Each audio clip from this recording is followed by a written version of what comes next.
জড় পদার্থ আল্লাহ রাসূল ইসলামের দয়ার অন্তর্ভুক্ত হয়েছেন। আল্লাহ কানা জিজুন ইয়াকুমু ইলাইহি নবী সাল্লাল্লাহু আলাইহি ওয়াসাল্লাম ফিল খুতবা, আল্লাহ রাসূলের একটা খেজুরের একটা খুঁটি ছিল, আল্লাহ রাসূল সাল্লাল্লাহু আলাইহি ওয়াসাল্লাম সেটাতে হেলান দিয়ে খুতবা দিতেন। ফালাম্মা উদিয়া লাহুল মিম্বার সামি'না সিয়াহাস সাবি, তারপর যখন তার জন্য মেম্বার তৈরি করা হলো, তো মেম্বার উপরে আল্লাহ রাসূল সাল্লাল্লাহু আলাইহি ওয়াসাল্লাম একদিন খুতবা যেদিন প্রথম দিচ্ছেন সেদিন আমরা শুনলাম ছোট্ট বাচ্চার কান্না।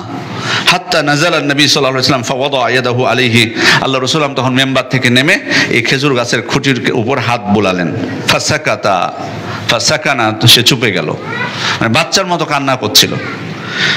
তারপর আল্লাহ রাসূল বলেন বাকাত আলা মা কানাত তাসমাউ মিনাজ যিকর, সে যেহেতু খুব কাছ থেকে আমার খুতবা শুনতো, যেহেতু আজকে বঞ্চিত হয়েছে সে শোনা থেকে, এজন্য সে কান্না করছিল।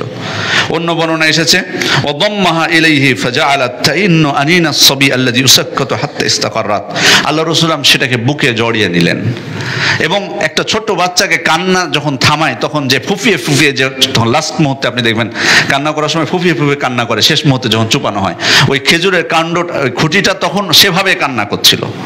তারপর আল্লাহ রাসূল যখন তাকে জড়িয়ে নিলেন তখন সে থেমে গেল। আল্লাহ রাসূল যখন দূর থেকে বাইরে থেকে মদিনায় প্রবেশ করতেন, উহুদ পাহাড়কে যখন দূর থেকে দেখতেন তিনি বলতেন হাযা জাবালুন ইউহিব্বুনা ওয়া নুহিব্বুহু, এটি হচ্ছে উহুদ পাহাড়, এই পাহাড়টি আমাদেরকে ভালোবাসে, আমরাও এই উহুদ পাহাড়কে ভালোবাসি। তারা আল্লাহ রাসূল সাল্লাল্লাহু আলাইহি ওয়াসাল্লামের দয়ার অন্তর্ভুক্ত হয়েছেন জড় পদার্থ।